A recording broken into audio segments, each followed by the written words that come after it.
Hey there, church.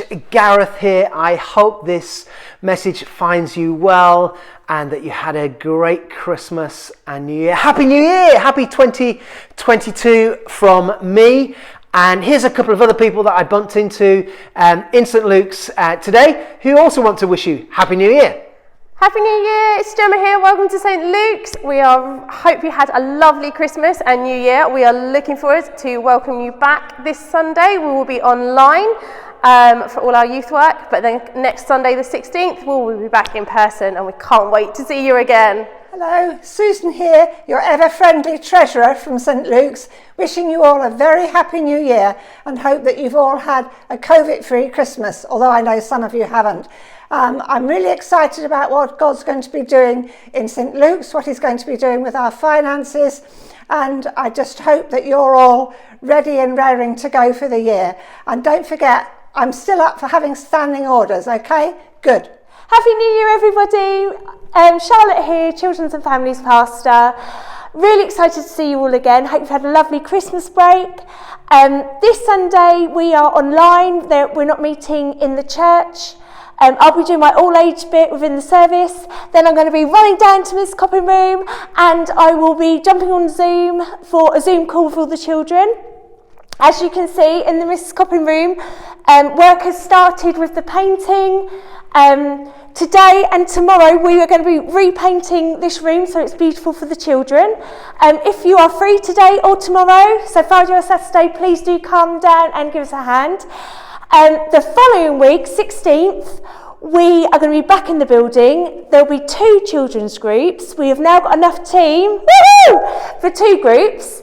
And we're going to have the older children in the Miss Copping Room, and then the slightly younger children, Key Stage 1 children, are going to be in the coffee bar room. So when we come back, we'll have carpet down, it'll have a nice fresh new look, and we'll have team in here with the young ones and team in the Miss Copping Room with the older ones. I'm so excited to see you all. Hope you had a great Christmas. See you soon. Well, welcome back. So as we say goodbye to 2021, I've reflected with a huge amount of gratitude on all that the Lord has done in our church family at St. Luke's. And whilst it's been another difficult COVID year, I am incredibly grateful for how the Lord's been working in each one of us, how the Lord's been working through us, but also for your love, for your kindness, for your prayers, for your support and generosity as a member of our growing church family at St. Luke's. The Lord has done amazing things amongst us, and I hope you will join me in the building or online on Sunday the 30th of Jan, particularly Sunday the 30th of January, 10 a.m, which is going to be our Vision Sunday, as we reflect together on the past year, but also as we look ahead, as we seek to be a family who live for Jesus and love one another, leading to transformed lives and communities. Please mark the 30th of January in your diary and please tune in or come in person. I'm also very thankful for the Lord's financial provision over the last year at St. Luke's. It's wonderful to see how God is growing us as his people who move with greater generosity towards others and to the church with our time, with our skills, our talents, but also with our money. And I want to say a huge thank you to you for all your generosity to the mission and ministry of Jesus at St. Luke's. As you'll see from the November finance report from Susan that was sent out yesterday in the January monthly update, that despite increasing building maintenance costs, and there have been quite a lot that we've had to address urgently, it looks like we will end the year with a healthy, positive bank balance. And much of that is down to the prayerful decisions that have been made and the diligent financial management and stewardship of Susan Ginn, our treasurer, the senior leadership team, staff, and the PCC. So thank you for your generosity as we seek to build and grow God's kingdom here on earth in Maidstone and beyond. Of course, our financial health does mean that with your committed tithes, with my committed tithes, our committed offerings to the Lord over this next year, that we will be able to plan for some much needed further building, repair and refurbishment as we move into 2022. And I hope that we will be in a position to have an information meeting for the whole church on the future proposed plans for the church site, and hopefully we'll be able to hold that meeting in February. So watch this space, we'll give as much advance warning as we possibly can. We're busily working away, the buildings group, Tony and Melanie and I particularly, in drawing together quotes and getting costings together, working with our architect Nick Lee Evans to try and not finalise, but try and take on board all that was communicated at our church consultation meeting in November, to try and bring as much of that as we can into some future plans that we want us all to consider. The current health of our finances also means that with some changes in our core volunteer team, we will be in a position to recruit for some new staff roles in line with our vision and strategic priorities. I'll say more about that on our Vision Sunday, so I don't want to say too much. Hold your breath, wait for that. But I'm delighted that the PCC made the courageous decision for a faith-based budget in 2022 that will include provision for just a few key staff roles that we need moving forward. And one of those roles is to recruit and to appoint a worship and creative pastor to our staff team. I've been extremely grateful over recent years for the leadership and the oversight of Clive Williams and all that he's brought to our sung worship life at St. Luke's. And of course, I've picked up a part of that story since we moved here back in 2020. But I do know that Clive has served, because I've seen it, he served St. Luke's relentlessly and at great personal cost over the years. And as the role has grown, often Clive would say taking over 2+ days a week, Clive believes that for a variety of very good reasons, including health and important family time. Clive and Melanie have got 7 grandchildren, can you believe it? They don't look old enough. Clive now believes that it's time for him to step down from being the worship coordinator and for someone new to be appointed to either a full-time or a part-time staff role. Clive hopes to step down from coordinating and leading the worship music either at or before Easter, if that's possible, if we can find someone. We will, of course, mark the occasion and thank Clive as and when this happens. And Clive will continue as a crucial member of the worship team, offering to support to whoever it is that we appoint, and will lead worship and will play in the band and sing and do many of the other things that he already does, which is on the maintenance team, can you believe it, with Rob Taylor and a few others. But please do pray for Clive as he transitions to someone new taking the lead, and please pray for the wardens and I as we recruit the Lord's appointed person to St. Luke's to lead our worship and our creative online presence forward. And of course, if you know anyone who may be interested in the role of worship and creative pastor, firstly, please put them in touch with me, because I'd love to have an informal conversation with them, but please do send them to the job advert page. The link is in this newsletter, which Abs is just sending out today. You can go and get it, or you can get the details from our own website, but also on the New Wine website. I also want to let you know that after 10 years of service in our finance team, and in fact 5 years, the last 5 years as our church treasurer, Susan Ginn, who's also on the core team here at St. Luke's, also believes that the Lord's prompted her to step down from the treasurer role that she's enjoyed at St. Luke's.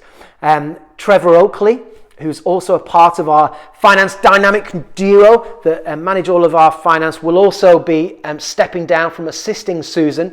And Susan and Trevor plan to step down at our next annual parochial church meeting. So that'll be around about April, something like that. And personally, I just want to say that I am indebted to both of them for their meticulous eye for detail, but also their faith-filled approach to financial management and stewardship. They're full of faith, and last year we set a budget, and we've gone over and above the income budget, which is amazing, and that's why we're able to address some of the vision things, which I'm so delighted for. But Susan in particular has given huge amounts of her time each week to St. Luke's, often 20 plus hours a week, with our bookkeeping, paying invoices, chasing up invoices from group users, to paying expenses, to paying bills, monitoring and paying for our gas and utility bills.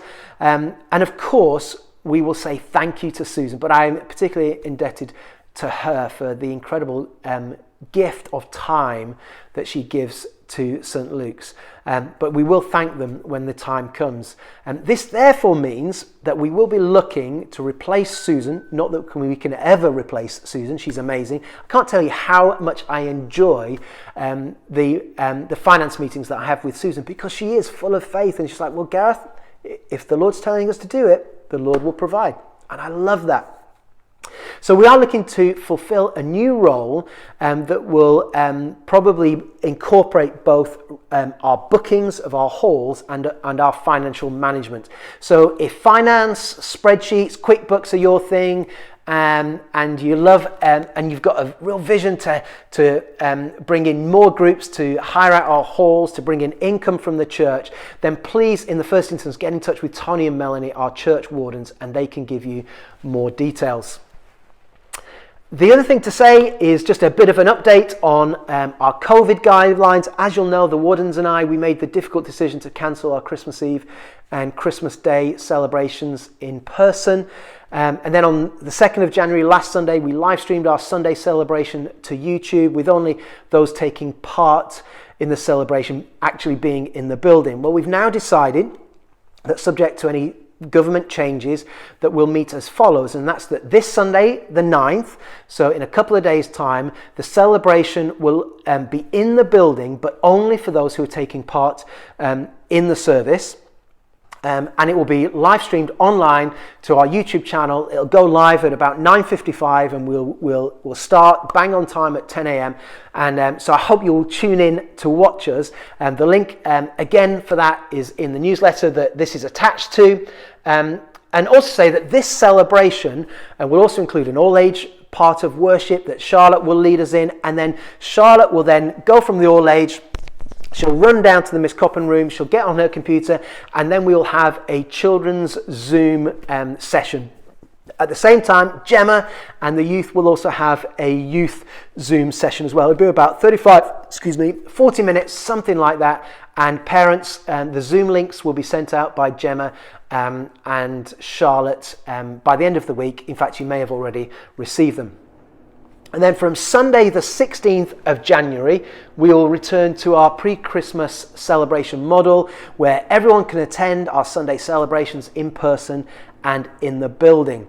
And as extra measures, what we've done is we've put out as many of the chairs that we can, so that people can sit spaced out if you prefer.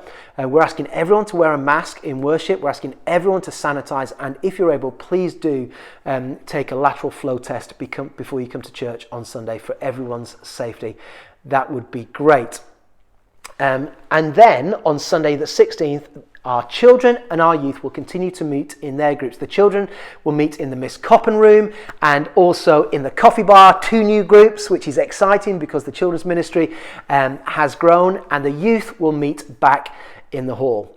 And of course, we'll continue to monitor government guidelines and the Church of England guidelines. So please do join us in the building from Sunday the 16th as we gather together to worship. We were made for community. We were made to belong together. So please do come on Sunday the 16th as we worship together. It will be so special. I know it will be. The other thing to say is, you heard Charlotte mention it, but when this goes out on Friday the 7th, and on Saturday the 8th, we've got a painting party in the Miss Coppin room. A bunch of people have kindly signed up. Thank you so much for doing that. If you've not yet signed up, please do. But you need to remember, please bring some paintbrushes or rollers if you have them. Please also bring lunch for yourself. We'll also have teas and coffees on tap, and that's on Friday and Saturday, 9:30 to 4:30. We want to get those rooms painted as best we can for our children, starting back on Sunday the 16th. Some new carpet, some old carpet, an offcut that we had from the church carpet is going down in the coffee bar, so it'll make it a nice softer space for our younger children as well. So please do join us on Sunday the 16th, but join us to paint as a party tomorrow. That would be absolutely fab. Final thing to say from me is I'm excited about the year ahead. I'm excited about 2022. I know it's been difficult in 2021 and 2020. It will be challenging in 2022. But I really do believe that one of the images that God has given me for us as a church is that it's like we're coming out of a dark tunnel. It's like we're coming out of a dark train tunnel. I'll be saying more about that on our Vision Sunday. And of course, this year there will be challenges. There will be changes ahead for all of us as we do some of the building work. Hopefully we get started on some of that as we welcome new people to the church family, as we grow as a church family, as we see people come to faith for the first time. It will all feel a little bit strange at times, particularly perhaps for some of those that have been around St. Luke's for many, many years. But one thing that we can be confident of is that as we listen to the voice of the Holy Spirit, as we remain deeply rooted in God's word, as we lean into the Lord for his purposes and his plans in the life of our church, he will guide us and lead us into building his kingdom on earth as it is in heaven.